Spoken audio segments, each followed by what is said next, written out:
शक्ति के संदर्भ में बहुत सारी बातें जुड़ी हुई है। वैसे ही शक्ति के संदर्भ में एक चक्र जुड़ा हुआ है जिसे हम मूलाधार कहते हैं। मूलाधार पूर्ति का चक्र होता है।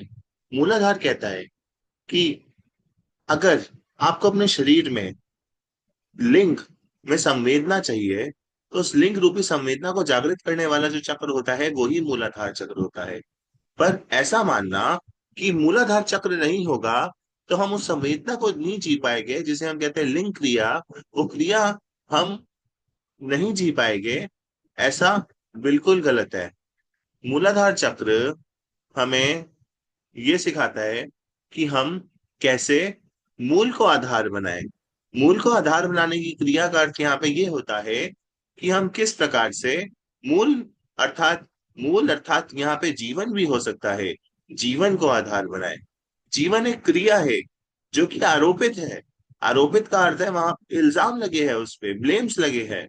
तो उस जीवन की क्रिया को, जिसके ऊपर आरोप लगे हैं, उस जीवन की क्रिया को जीने की क्रिया, जीवन की क्रिया को जीने की क्रिया, उस क्रिया को मूलाधार चक्र कहते हैं।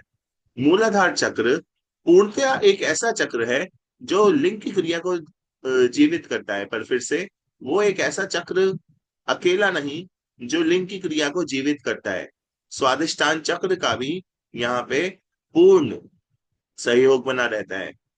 स्वादिष्टान चक्र की पूर्ति से ही मूलाधार चक्र जो है वो सक्रिय होता है, और वैसे ही मूलाधार चक्र के सक्रिय होने से स्वादिष्ठान चक्र सक्रिय होता है। ये कुछ ऐसा है कि ऊर्जा नीचे से ऊपर जा रही है और फिर ऊपर से नीचे आ रही है। आप समझ पा रहे हो? ऊर्जा नीचे से ऊपर जा रही है और ऊपर से नीचे आ रही है। इसी क्रिया को कहते हैं मूलाधार क्रिया और स्वादिष्ठान क्रिया। पर जब ये उल्टी होती है तो ये स्वादिष्टान से मूलाधार क्रिया हो जाती है। इसलिए कुंडली के अंदर जब हमारी ऊर्जा नीचे से ऊपर की ओर गमन करती है, तो हम कहते हैं मूलाधार से स्वादिष्ठान, स्वादिष्ठान से मणिपुर, मणिपुर से अनहत। ऐसे करते करते सहस्त्रार कमल तक हमारी ऊर्जा पहुंचती है। फिर वही ऊर्जा जब नीचे गिरती है, तब कुंडली की यात्रा पूर्ण मानी जाती है। पर यहाँ पे संवेदना ये नहीं कि कुंडली की यात्रा कब पूर्ण होगी। यहाँ पे संवेदना है मूलाधार चक्र की। मूलाधार चक्र जीवन को जीने का चक्र है। मैं फिर से बताऊंगा कि अगर मूलाधार चक्र नहीं रहा तो भी जीवन को जी सकते हैं। अगर मूलाधार चक्र नहीं रहा तो भी जीवन को जी सकते हैं। मूलाधार चक्र एक संज्ञा है, एक संज्ञा है, चक्रों की संज्ञा है, जो बताता है कि हम किस प्रकार से आगे की ओर अग्रशील हो, हमें किस प्रकार से आगे बढ़ना है। अपितु संकट की घड़ी में, अपितु संकट की घड़ी में जब योद्धा बाण को धारण करते थे तो वो लिंग क्रिया करके जाते थे, अर्थात रानी के साथ संभोग करके जाते थे। तो जब वो रानी के साथ संभोग करके जाते थे तो उनके अस्त्रों को भी बल मिलता था। ये संदेह वाली बात नहीं, यही सत्य है। इसलिए संभोग को भी एक रहस्य बताया गया है जो कि काम काम सूत्र के अंदर जोड़ा गया है।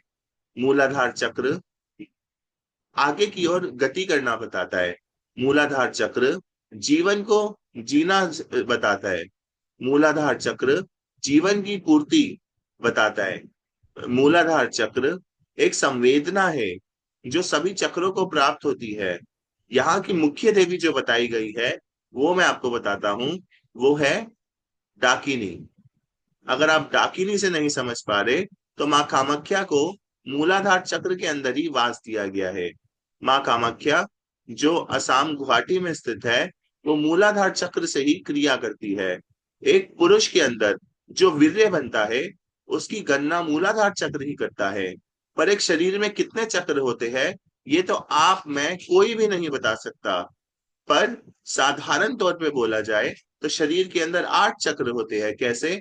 7 चक्र ऐसे हमारे 7 स्थानों पे, और 8वां चक्र सहस्त्रार कमल के साथ ही घूमता है।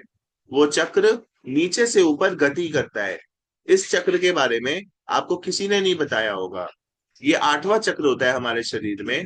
उसके बाद 9वां और 10वां चक्र, वो हमारी तो आंखें होती है जो यहाँ पे प्रकाश बन के उभरती है। 11वां और 12वां चक्र हमारे सिर के ऊपर होते हैं सूर्य चंद्रमा। इस प्रकार से हमारे शरीर में मुख्य मुख्य 8 चक्र और 4 चक्रों का संवेदन होता है। इस तरीके से 8वां चक्र, उसका महत्वपूर्ण योगदान होता है। कोई भी कोई भी चक्र खराब हो सकता है, कोई भी चक्र खराब हो सकता है। आध्यात्मिक पुरुषों ने तो ऐसी संवेदना को महसूस किया है। पर एक चक्र जो हमेशा गति करता है वो है सुदर्शन चक्र, अर्थात 8वां चक्र। वो हमेशा हमारे शरीर के अंदर गति करता है। परिणाम स्वरूप वो हमारे, अगर 7 चक्र भी खराब हो जाए तो भी हमें परिणाम देने में पोषित रहता है। कहने का अर्थ ये है, उदाहरण से समझिए कि रावण के 7 चक्र, उनमें से एक भी चक्र जीवित नहीं था। रावण के पास 7 चक्र तो थे, पर 7 चक्रों में से एक भी चक्र जीवित नहीं था। तो उसका 8वां चक्र वही उसके शरीर में गति करता था। इसीलिए उसे चंद्रहसा अस्त्र की प्राप्ति हुई, जो कि भगवान श्री कृष्ण का अस्त्र था।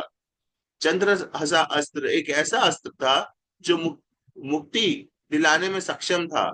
मुक्ति क्या, वो तो मृत्यु को टालने में भी सक्षम था। पर जब राम ने बाण चलाया रावण पे, तब वो चंद्रहसा अस्त्र राम ने छीन लिया था रावण से। और वो चंद्रहसा अस्त्र जब उसे छीना गया, तभी रावण की मृत्यु हुई। रावण के संदर्भ में अनेक घटनाएं घटी, पर उसका 8वां चक्र फिर भी जीवित रहा। सुदर्शन चक्र अभी भी जीवित रहा।